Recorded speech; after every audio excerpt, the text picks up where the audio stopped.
Hello' everyone, কি খবৰ আপোনালোকৰ? আশা কৰিছোঁ সকলোৱে ভালে আছে আৰু ময়ো ভালে আছোঁ।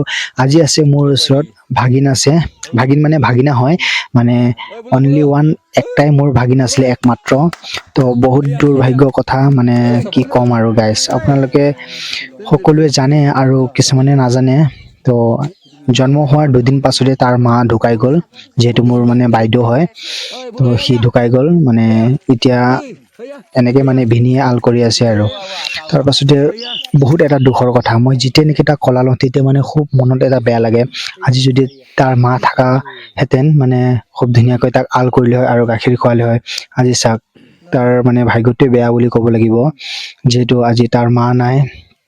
সকলো গাঁৱৰ মানুহে মানে মৰম আলপৈচান কৰে আৰু ভিনিও কৰে, কিন্তু তথাপিও মা থকা নিচিনাটো কেতিয়াও নহয়, হয় নে নহয় কওকচোন গাইজ? তো সকলোৱে আশীৰ্বাদ কৰিব আমাৰ ভাগিনক, যাতে এনেকৈ সি ডাঙৰ হয়।